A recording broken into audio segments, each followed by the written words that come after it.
Hello students, आज हम करने जा रहे हैं graphical representation of ideal and non ideal solution.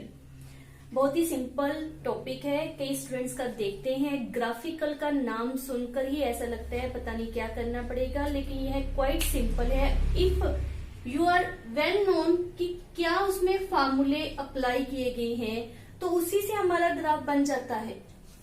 जैसे कि सबसे पहले हम आइडियल सोल्यूशन के लिए ग्राफ बना रहे हैं, तो यहाँ पर हमने क्या पढ़ा था कि इट फॉलो रॉल्स लॉ। तो हमारे पास कंडीशन क्या थी कि P A partial pressure of component A in the solution equal to P naught A and X A होगा। इसी प्रकार एक्स बी का हमारे पास रिलेशन और पी टोटल मतलब पी ऑफ सोल्यूशन के लिए ये हमने रिलेशन ऑब्टेन किया था। नेक्स्ट, अब हम ग्राफ के लिए क्या करेंगे, हमें ये फार्मूला वेल नोन है कि total mole fraction equal to 1 होता है। लेट्स सपोज हमारे पास एक्स बी 0 है, एक्स बी सोल्यूट का मोल फ्रैक्शन 0 है। इट मीन्स सॉल्वेंट का मोल फ्रैक्शन कितना हो जाएगा 1। यही कंडीशन हम इस पॉइंट के ऊपर ले रहे हैं। हमें ग्राफ में दो चीजें चाहिए, x axis and y axis. तो एक्स एक्सिस की तरफ हमने ले लिया मोल फ्रैक्शन। सबसे पहले हम ऊपर वाली टर्म को ही लेंगे, दिस वन। इसमें हमने क्या लिया है कि एक्स ए कितना है 1। कब होता है जब आपके पास एक्स बी कितना होता है 0। क्लियर। इस तरफ हमारे पास क्या लिया गया है मोल फ्रैक्शन को, और दूसरी तरफ हमने क्या लेना है that is known as a vapour pressure. You can say vapour pressure of a solution. तो जब हमारे पास एक्स ए इक्वल टू 1 होता है, एक्स ए इक्वल टू 1 होता है, इसको हमने रिलेशन 1, 2 और 3 में पुट किया। क्या मिला हमारे पास P A equal to P naught A, because X A आपका 1 आ गया, एक्स भी 0 है तो पी भी 0 हो जाएगा, और P टोटल किसके इक्वल आ जाएगा P नॉट A के। तो यहाँ पर जहां एक्स ए इक्वल टू 1 है उस समय टोटल वेपर प्रेशर आपके पास कितना है P नॉट A। तो वो मैंने किसी भी पॉइंट के ऊपर सुपोज कर लिया, लेट्स सपोज हियर। जब एक्स ए इक्वल टू 1 है, एक्स बी इक्वल टू 0 है, उस समय आपने वैल्यू पुट करके चेक कर लिया, आपके पास सिर्फ क्या आया है mole fraction of pure component of A. तो आई थिंक ये पॉइंट क्लियर है। Similarly X B 1, X B equal to 1 suppose कर लेते हैं। तो X A according to this formula हमारे पास क्या हो जाएगा 0। Put this value in these 3 relation, तो हमारे पास ये ऑब्टेन हो जाएगा। अब पी ए आपके पास 0, P B P naught B के equal and P total P naught B के इक्वल। तो इस तरफ जाते हुए जैसे कि आपको शो किया गया है, एक्स ए की मोल फ्रैक्शन डिक्रीज होते जाएंगी और एक्स बी के मोल फ्रैक्शन इंक्रीज होते जाएंगे। तो यहां पर पहुंचकर हमारे पास क्या आ रहा है कि एक्स बी 1, एक्स ए 0। क्लियर है ना। तो इट मीन्स इस पोजीशन के ऊपर सिर्फ और सिर्फ प्योर कंपोनेंट ऑफ बी का मोल फ्रैक्शन का वेपर प्रेशर लाई करेगा। तो ये हमने शो कर लिया। अब कई स्टूडेंट्स को कंफ्यूजन होता है कि ये वाला पॉइंट लोअर शो किया है, ये वाला अपर शो किया है।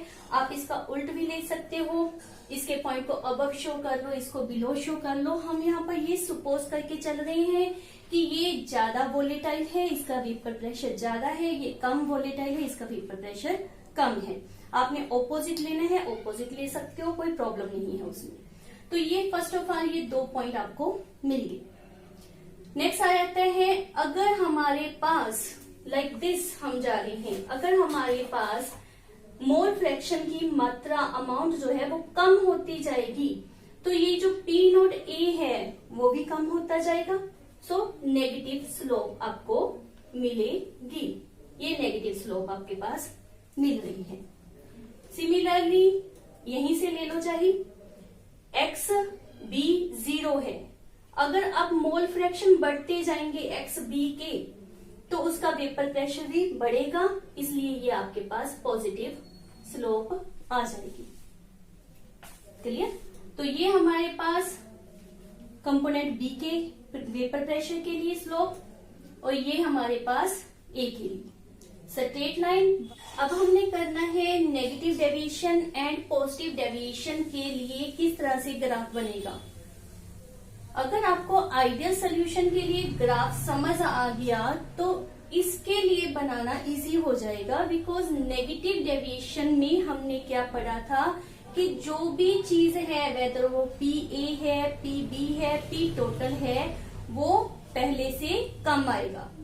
तो ये मैंने रफ लाइन ड्रा की है, इसको चाहे आप ना बनाए, ये सिर्फ इसलिए की गई है ताकि हमें पता चल जाए इसके कंपैरिजन कम होगा, इसीलिए इसको रफ लाइन से बनाना है, फेयर लाइन से नहीं बनाना। आइडियल आप ऑलरेडी कर चुके हो, अब हम नेगेटिव डेविएशन के लिए कर रहे हैं। तो उन्होंने कहा है कि जो इसका पी ए है वो पहले से कम हो जाएगा, तो हमारे पास पॉइंट तो वही रहेंगे, लेकिन इसकी कर्व हमारे पास क्या आ जाएगी, डाउनवर्ड, लाइक दिस। उसी प्रकार पी बी के लिए और पी टोटल के लिए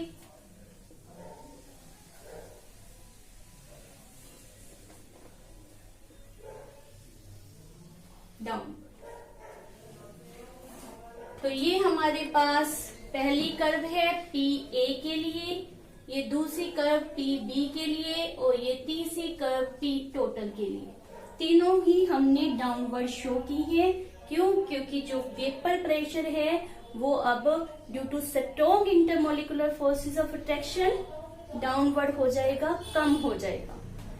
व्हाट अबाउट पॉजिटिव डेविएशन? इसमें क्या हो जाता है, मैक्सिमम पहले से ज्यादा हो जाता है। तो ज्यादा हमारे पास किस तरह से रिप्रेजेंट करेंगे, पी टोटल बढ़ गया, यहाँ पर ये मैक्सिमम है, ये हमारा पी बी बढ़ गया और ये पी ए। तो ये पी ए की कर्व फर्स्ट कर्व, ये पी बी की कर्व सेकंड और ये पी टोटल की कर्व थर्ड। बिल्कुल सिंपल है, सिर्फ इसको आपने माइंड में रखना है कि ये हमने कैसे प्लॉट किया। नेगेटिव है तो उससे लेवल डाउन लीजिए, जहां पर आपको सबसे ज्यादा इससे डिफरेंस मिलेगा मेन से, वहां पर मिनिमम होगा। जहां पर इस कर्व के इस आइडियल पोजीशन के कंपैरिजन सबसे ज्यादा अप मिलेगा, जैसे यहाँ पर वो पेपर प्रेशर मैक्सिमम मिलेगा। This is all about graphical representation. Hopefully आपको समझ आया होगा। मिलते हैं अपनी नेक्स्ट वीडियो में। Thank you.